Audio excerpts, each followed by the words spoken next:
یہ غربت کبھی کبھی آدمی کو وہاں تک لے جاتی ہے اس راستے پر. بات اسی پہ اینڈ کرتا ہوں. اور دوسرا تب وہ ہوگا اگر تم پاک دامن رہو گے, اسی ایک بات کے اندر دوسری بات خود آ جائے گی, تم پاک دامن رہو گے, تمہاری بیٹی کو بیوی کو کبھی کوئی ہاتھ نہیں لگا سکے گا. ایک آرٹیکل نظروں سے گزرا تھا, اسی کو شارٹ میں بیان کر کے ختم کر رہا ہوں. دل کے درد کے طور پہ میں کوئی خطیب تو نہیں ہوں, لیکن ایک دل کا درد ہے جو آپ کے سامنے رکھ رہا ہوں. ایک آرٹیکل نظروں سے گزرا تھا کہ ایک نوجوان لڑکی تھی, اس کی 3-4 بہنیں تھیں, اور اس کے ماں باپ کو بیماری ہو گئی تھی, ایسی بیماری جو بہت تکلیف دہ اور مضر بیماری تھی. لڑکی نے سوچا کہ میرے باپ کی دوا, میری ماں کی دوا کے لیے بھی ہمارے پاس جب کھانے کو پیسے نہیں ہیں, دوا کو کیا پیسے ہوں گے. لوگوں سے مدد مانگی, کسی نے مدد نہیں کی. اس لڑکی کی کسی نے مدد نہیں کی, مانگتی رہی, کسی نے مدد نہیں کی.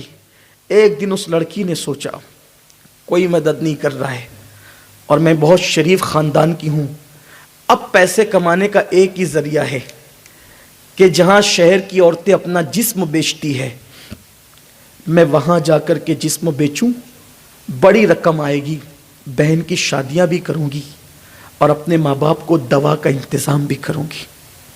ہمت نہیں ہوتی تھی اس کی, لیکن وہ برقع اوڑھ کر چلی گئی.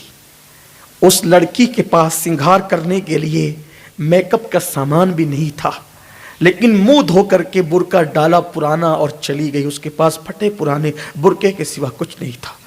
میں قوم کے بڑے بڑے سرمایہ داروں کو اللہ کا واسطہ دے کے کہنا چاہتا ہوں, اگر آج بھی لاج میں کسی کی آبرو لٹتی ہے, اس کی ذمہ دار وہ غریب لڑکی نہیں بلکہ ہم بھی ہیں.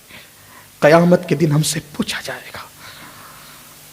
سو کارڈ نیک اور متقی بننے والوں, جب کوئی لڑکی زندہ دفن ہوتی ہے, یہ سنتے تھے تو میرے آقا اتنا روتے تھے کہ داڑھی مبارک آنسوؤں سے تر ہو جاتی تھی. آج حضور کی کوئی قوم کی بیٹی, حضور کی قوم کی بیٹی, حضور کی امت کی قوم کی بیٹی, جب اس کی آبرو کو کوئی کافر خریدتا ہوگا, قبر انور میں حضور کے دل پر کیا گزرتی ہوگی. اپنی دولت صرف اپنے لیے, اپنا مال صرف اپنے لیے. ہم نے نعت خانوں پر تو پیسے اڑائے, کبھی غریبوں کا خیال کیا.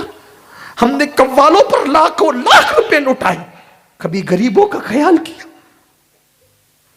حضور کو کیا منہ دکھاؤ گے کہ غربت کی وجہ سے قوم کی بیٹیاں, غربت کی وجہ سے قوم کی بیٹیاں غیروں کے ساتھ بھاگنے کے فیصلے کر رہی تھی, اور ہم لوگ فضول خرچیاں کر رہے تھے, جلسوں کے نام پہ, مذہب کے نام پہ فکری عیاشیاں کر رہے تھے. نہیں, اٹھو اٹھو, ڈھونڈو ایسے لوگوں کو, ان کی مدد کرو, اور دائیں ہاتھ سے مدد کرو, بائیں ہاتھ کو خبر مت ہونے دو.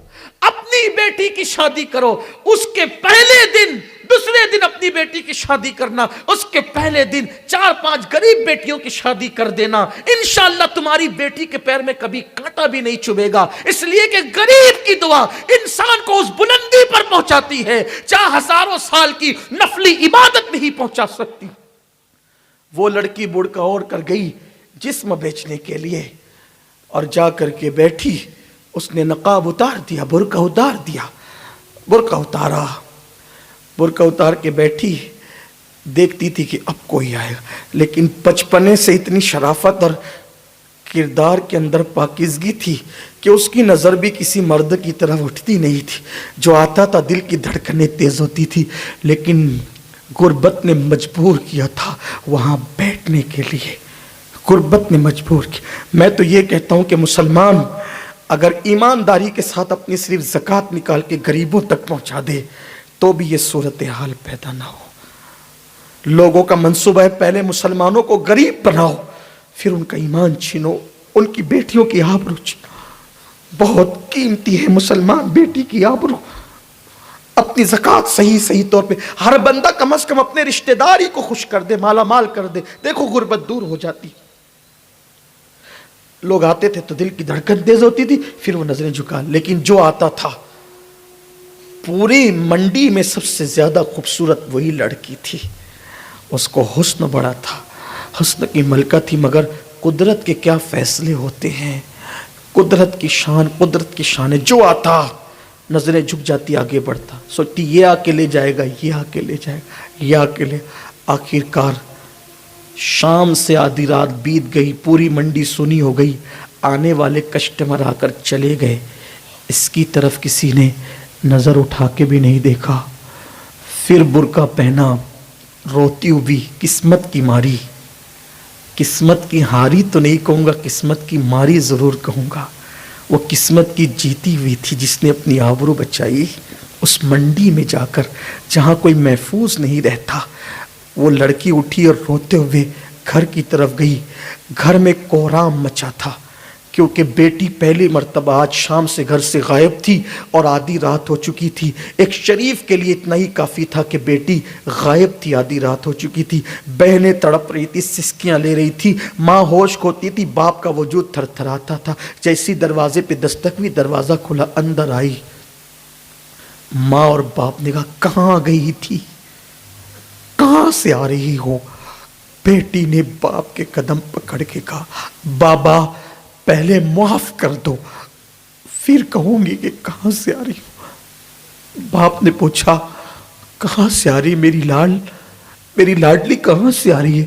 کہا بابا جب غربت کی چکی میں پورا وجود پس گیا اور اب غربت اٹھانے کے قابل نہ رہی تو اپنے لیے نہیں، آپ کی اور امی کی دوا کے لیے اور اپنی چھوٹی بہنوں کی عزت کی حفاظت اور ان کی شادی کے لیے میں نے اپنے جسم کو بیچنے کا فیصلہ کیا تھا۔ جیسی باپ نے سنا آنکھوں میں خون اتر آیا، ماں تڑپ گئی، منہ کھل گیا، آنکھیں پھٹی کے پھٹی بیٹی کی طرف رہی۔ پھر کیا ہوا؟ میں جا کے بیٹھی تو تھی لیکن کسی نے مجھے ہاتھ تک نہیں لگایا، اور جو آتا اس کی آنکھیں جھک جاتی تھی، کسی نے مجھے ہاتھ نہیں لگایا۔ میں ناکام لیکن حقیقت میں کامیاب واپس آئی۔ وہ بابا بیٹی نے سینے سے لگا کے کہا میری بیٹی واللہ تاللہ باللہ، اللہ کی قسم تو ایک رات نہیں اگر 1000 رات بھی اس منڈی میں بیٹھی ہوتی تو تجھے کوئی دیکھتا تک نہیں، کوئی تجھے ہاتھ نہیں لگا سکتا تھا میری بیٹی۔